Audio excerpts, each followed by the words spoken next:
성경을 읽으면서 가장 지루한 부분이 두 가지 있다면 첫 번째는 족보가 쓰여진 이름입니다. 낳고 누굴 낳고 이 이야기를 들으면 읽다 보면 너무 힘들어요. 알지도 못하고 또 얼굴로서도 상상하지도 못하고 또 내 족보도 이렇게 다 모르는데 이렇게까지 내가 남의 족보에 관심을 가져야 되나 이 생각이 들면서 굉장히 지루해집니다. 또 두 번째는 오늘 말씀을 읽은 것처럼 정복한 땅들을 나열하고 읽을 때입니다. 읽기도 힘들고 또 기억해야 할 필요가 있을까라는 생각, 남의 나라의 명칭을 또 우리나라 명칭보다도 더 많지 않습니까? 그렇게 읽어가는 그 모든 과정을 보면 읽다 보면 못 읽겠다라는 생각이 드는 거죠. 지금도 이렇게 40절이나 읽으면서 이게 도대체 무슨 얘기인가 싶을 때가 많이 느껴진다는 것입니다. 그런데 성경은 그럼에도 불구하고 이 말씀을 하나님께서는 듣게 하시고 쓰게 하신다는 것이죠. 이 지루한 명칭들을 듣게 하시고 또 쓰게 하시는 이유가 무엇인가 생각해 보면 낳고 하는 것도 강조된 일이고 또 지금 이 지역의 이야기들도 강조된 이야기라는 것입니다. 생각해 보면 결국 낳고 살아가는 일이 중요한 일이기 때문입니다. 생명을 이어가고 또 살아가는 일이 중요한 가치가 있음을 하나님께서는 강조하신 것이죠. 땅을 얻은 이야기도 마찬가지입니다. 하나님을 기억하라는 것이죠. 이스라엘이 가나안 땅을 차지할 수 있었던 이유는 무엇입니까?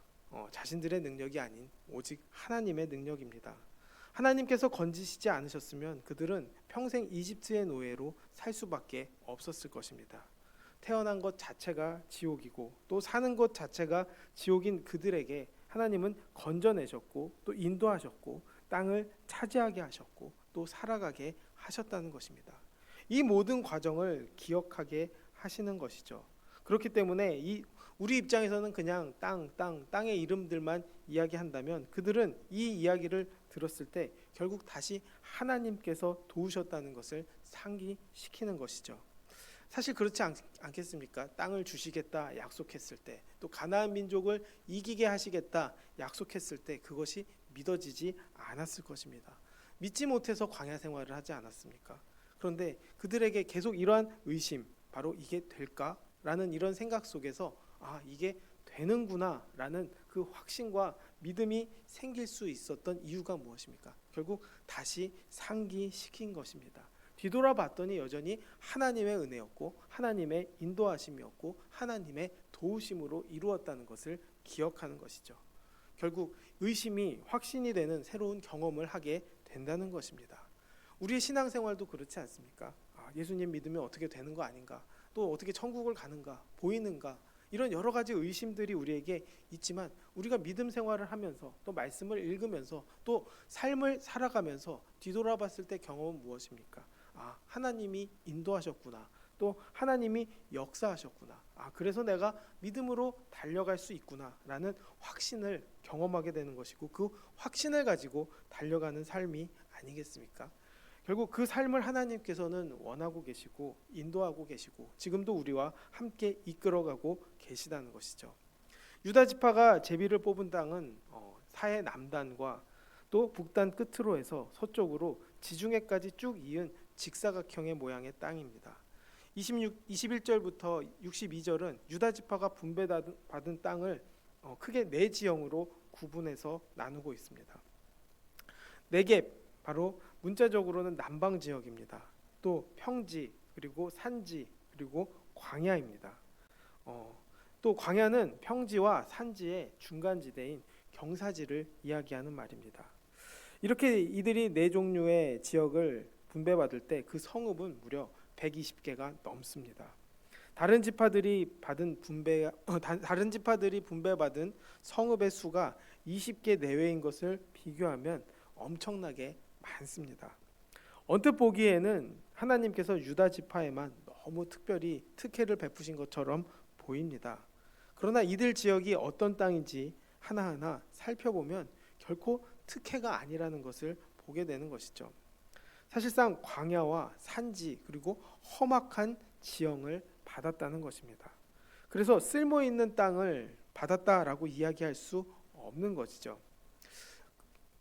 이 이야기를 보면서 어떤 생각이 들었냐면, 미국의 어떤 분이 뭐 땅을 샀다, 또 뭐 캐나다의 어떤 분이 땅을 샀다, 이렇게 샀다는 이야기를 들으면 대단하다 이런 생각이 들었는데, 알고 보니까 어느 사막 한가운데를 사셨다는 분도 있고요.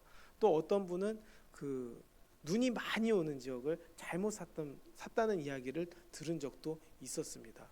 그것은 무엇일까요? 가져도 가치 있는 땅이 아니고, 또 가졌다고 해서 좋아할 수 있는 땅도 아니라는 것을 보게 되는 것이죠. 사실상 가치가 없는 땅처럼 보이는 그런 땅들을 우리가 보지 않습니까? 그런 땅들을 많이 가졌다고 했을 때 이것이 특혜다라고 이야기하기는 쉽지 않을 것입니다. 사실상 문제가 많은 땅을 받았음에도 불구하고 결국에는 그것을 감사함으로 그들은 받았고, 또 영역을 넓혀갖고 이루어 갔다라는 것이죠. 그렇지만 그 땅에 사는 자체는 쉬운 일은 아닙니다. 사실상 비옥한 평지 지역은 블레셋의 땅과 겹치는 것이 많습니다. 에그론, 아스돗, 가사 등 블레셋의 주요 도시를 유다 지파가 받은 것이죠. 그리고 그 얘기는 결국 계속 부딪히고 싸워야 하는 일들이 많이 있다라는 것입니다. 지금까지도 이스라엘과 팔레스타인이 계속 싸우지 않습니까? 그들이 바로 블레셋이라는 것입니다. 뿐만 아니라 여부스 족속도 만만한 사람들이 아닙니다. 결국 남부의 네겝은 남방 지역만 의미하는 것이 아니라 가나안 남부의 메마르고 거칠은 사막지대를 받은 것이고, 북쪽 경계는 이스라엘을 괴롭힐 만한 강대국은 없었지만 그들은 어려운 경험을 계속 해야 하는 것이죠. 그 당시 최고의 강대국인 이집트, 또 에돔, 이런 지역들과 싸워야 하고, 또 싸워서 이스라엘을 지켜야 하는 역할까지도 했기 때문입니다. 그렇지만 하나님께서는 이렇게 그 악조건 속에서 그들에게 그 땅을 허락하신 이유는 결국 갈렙과 같이 믿음의 용사를 보셨기 때문이고, 결국 믿음의 싸움을 그 유다 지파에게 기대하셨기 때문입니다. 결국 그 기대대로 싸우게 되었고, 싸워서 믿음을 지키게 되었고, 이스라엘의 왕의 지파가 되었다는 것이죠. 문제는 무엇입니까? 그들을 완벽하게 내쫓지 못했다는 것이 문제였습니다. 63절을 보면 예루살렘 주민 여부스 족속을 유다 자손이 쫓아내지 못하였으므로 여부스 족속이 오늘까지 유다 자손과 함께 예루살렘에 거주하니라라고 이야기합니다. 하나님께서는 분명히 그들에게 진멸하라고 했지만 결국 진멸하지 못했다는 것이죠. 하나님께서 왜 진멸하라고 하셨을까요? 결국 그들을 남겨두었을 때 그들에게 영향을 끼치게 되기 때문입니다. 그들의 나쁜 사상, 또 하나님과 멀어지는 그런 죄악들을 저지를 수밖에 없는, 죄를 저지르는 일을 하게 되기 때문에 섞이면 안 된다라는 것이죠. 사실 이스라엘의 역할이 무엇입니까? 바로 하나님을 전 세계에 알리는 일을 해야 하는 위치에 있는 사람들입니다. 복음을 전하기 위해서, 또 구원을 위해서 선택받은 민족인데, 그 맡겨진 사명을 감당해야 하는데 그 감당할 수 없는 죄를 저지르면 결국 우선순위가 밀려나게 됩니다. 예수님이 오실 때까지도 잘 감당해야 하는데 그렇지 못하면 결국 하나님의 뜻과 하나님의 역사하심을 망가뜨리는 일을 할 수밖에 없기 때문에 하나님께서는 섞지 말라고 이야기하신 것입니다. 어떤 때는 이런 생각이 듭니다. 무슨 죄가, 소와 양에게 무슨 죄가 있겠냐, 뭐 좀 취하면 어떠냐, 또 아무것도 모르는 아이들에게 무슨 죽이는 일이 그렇게 잔인한 일일까, 이런 생각이 들 수도 있다는 것이죠. 그런데 그렇게 하지 않으면 어떻게 됩니까? 결국 이스라엘이 진멸할 수밖에 없다는 것이죠. 신명기 7장 1절부터의 말씀을 읽다 보면 바로 이런 이야기가 나옵니다. 내 하나님 여호와께서 너를 인도하사 내가 가서 차지할 땅으로 들이시고 내 앞에서 여러 민족, 헷 족속과 기르가스 족속과 아모리 족속과 가나안 족속과 브리스 족속과 히위 족속과 여부스 족속, 곧 너보다 많고 힘이 센 7 족속을 쫓아내실 때 내 하나님 여호와께서 그들을 내게 넘겨 치게 하시리니 그때 너희는 그들을 진멸할 것이라. 그들과 어떤 언약도 하지 말 것이요 그들을 불쌍히 여기지도 말 것이고 그들과 혼이 나지도 말지니 내 딸을 그들의 아들들에게 주지 말 것이요 그들의 딸도 내 며느리 삼지 말 것은 그가 내 아들을 유혹하여 그가 여호와를 떠나고 다른 신들을 섬기게 함으로 여호와께서 너희에게 진노하사 갑자기 너희를 멸하실 것임이라 라고 이야기합니다. 결국 그들과 섞이면 그들마저도 멸하게 된다는 것이죠. 살려두면 그들과 가족이 되고 또 이방 신들을 섬길 수밖에 없는 영향을 끼칠 수밖에 없게 됩니다. 그렇기 때문에 하나님께서는 멀어지라고 이야기를 하는 것이죠. 더 큰 문제는 무엇일까요? 이방 문화뿐만 아니라 하나님의 뜻과 섞이는 상황도 만들어진다는 것입니다. 하나님을 믿는다고 이야기하지만 마음속에서는 이방이 추구하는 모든 것들을 원하고 또 그것을 향해서 달려가기 때문에 하나님을 믿는다고 착각하고 죄를 저지르는 일들을 만들면 결국 그 역시도 죄가 될 수밖에 없기 때문에 하나님께서는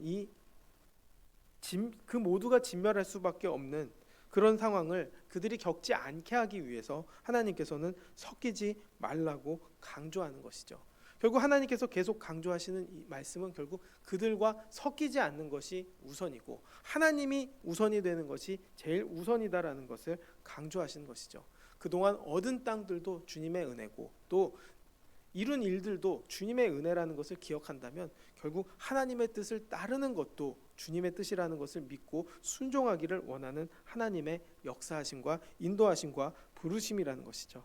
그 부르심을 우리가 듣고 온전히 순종하고 달려갈 수 있게 되기를 원합니다. 그렇지 않으면 쉽게 휩쓸리고 쉽게 무너지고 또 쉽게 죽을 수밖에 없는 길로 가기 때문이라는 것이죠. 그렇기 때문에 더욱더 신경 써서 더욱더 주님을 바라보고 나아가야 한다는 것이죠. 오늘 아침에 이렇게 운전을 하고 나오는데 그 고속도로 들어가는 입구에서 이런 글이 써 있더라고요. 운전 중에 스마트폰의 사용은 결국 가족 불행의 시작이다라는 말이 써 있더라고요. 그걸 보면서 그런 생각을 하게 되었습니다. 뭐 조금 스마트폰 좀 하면 어떤가? 또 스마트폰 조금 만지면은 좀 그래도 뭐 내가 운전 좀 할 줄 알고 안전장치도 조금 돼 있는데 그 정도는 해도 괜찮지 않을까 하는 순간에 어떻게 됩니까? 사고 나고 위험에 빠질 수 있다는 것이죠. 마찬가지입니다. 신앙생활을 하면서도 그런 일들이 있죠. 하나님 믿으면서 다른 일도 좀 할 수 있고 또 다른 생각도 할 수 있고 또 여러 가지로 내 이권도 생각할 수 있고 여러 가지를 생각하면서 세상의 것들과 섞어도 괜찮다. 조금 들어가도 괜찮다. 그래도 하나님 이해하실 것이다. 이렇게 착각하는 순간에 결국 어떻게 됩니까? 내 인생의 불행이 시작이 되는 것이죠. 죄악의 길로 빠질 수밖에 없는 것이고 빠지면 휩쓸릴 수밖에 없는 것이고 헤어나오지 못한다는 것입니다. 그래서 늘 돌이키고 주님을 바라보고 주님을 의지해야 하는 것이죠. 또 주님은 그런 우리에게 부르시겠다고 고난을 허락하시고 또 믿음을 단련시키지 않으십니까? 결국 그 싸움은 우리 삶 속에서 계속적으로 일어날 것입니다. 그러나 하나님이 인도하시는 그 길을 따라가고 그 삶을 따라갈 때 결국 구원의 뜻, 하나님의 역사가 이루어지는 것이죠. 지금도 마찬가지입니다. 우리 인생을 뒤돌아보면 결국 하나님의 은혜입니다.